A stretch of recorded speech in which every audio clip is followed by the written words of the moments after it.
Captain Neikezhakuo Kenguruse, an unbelievably courageous soldier who climbed Kargil's icy slope barefoot to defeat the enemy. Fondly addressed as Neibu by his family and friends and Nimbu Sahab by the North Indian soldier who served under him. Captain Neikezhakuo Kenguruse was born in Nerhema village in the district of Kohima. Neibu's father, Neiselie Kenguruse, was a great peon in the government. Deeply religious and anti-war.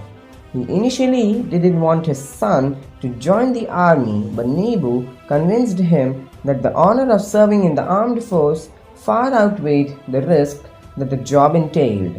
After graduating from the Kohima Science College, Neibu served as a teacher at a government high school in Kohima before being commissioned into the Indian Army on December 12, 1998.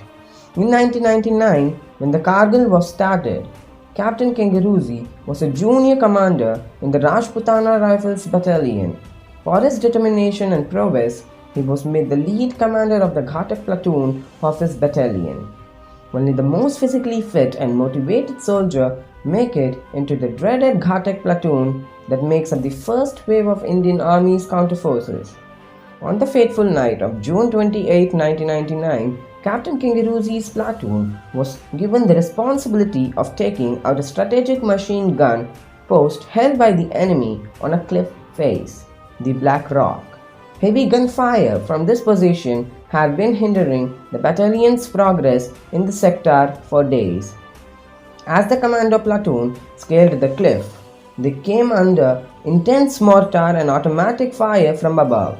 As a result, the team faced heavy casualties, with Captain Kenguruse being shot in the abdomen.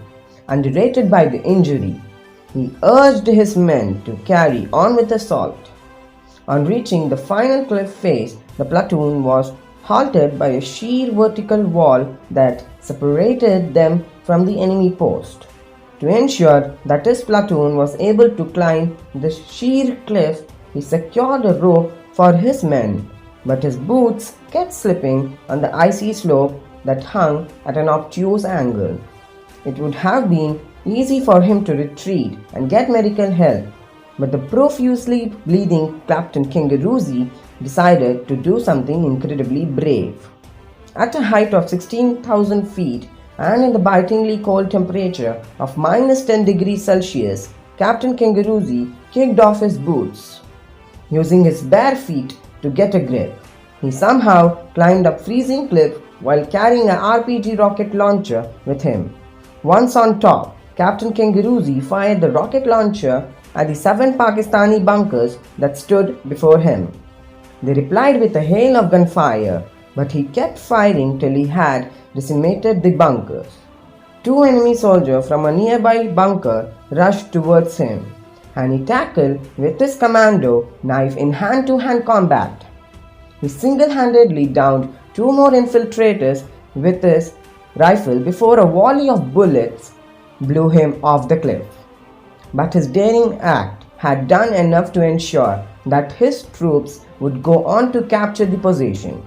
Captain Neikezhakuo Kenguruse was just 25 when he single-handedly neutralized the crucial enemy position before breathing his last. In his last letter to his father, Captain Kenguruse had written, "Dad, I may not be able to return home to be a part of a family again. Even if I don't make it, do not grieve for me, because I have already decided to give my best for the nation." For his unmatched courage and supreme sacrifice, he was posthumously awarded the Mahavir Chakra, the only soldier from the Army Service Corps ASE to have received it. Captain Kenguruse's death had as much an impact as his life. When his body arrived in Dimapur, thousands lined the road to his village, where he was buried with full military honors. 3 decades of insurgency was forgotten as Nagaland united with the rest of the country in grief. Jai Hind.